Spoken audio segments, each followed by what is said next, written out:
हमारी लूट तुम्हारी। हमारा जो एहतजाज है, हमारी डिमांड्स हैं पिछले कई सालों से मौजूदा हुकूमत से हम गुजारिश करते हैं कि हमारी डिमांड है कि जितने भी हमारी क्वालिफाइड कंडीशन पेड एम्प्लॉयज़ महकमा एजुकेशन में काम कर रहे थे, कंडीशन पेड उनके लिए रेगुलेशन की ऑर्डर अजरा करना।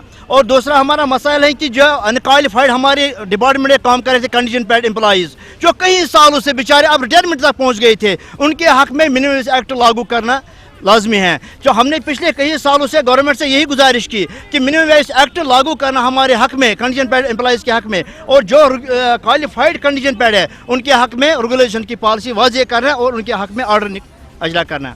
और हमने बार बार गवर्नमेंट से यही गुजारिश की है, अगर 26 फरवरी तक गवर्नमेंट ने हमारे मसाइल को हल नहीं किए गए तो हम 26 तारीख के बाद एहतजाज शुरू करेंगे। लूट तुम्हारी, तुम्हारी लूट तुम्हारी।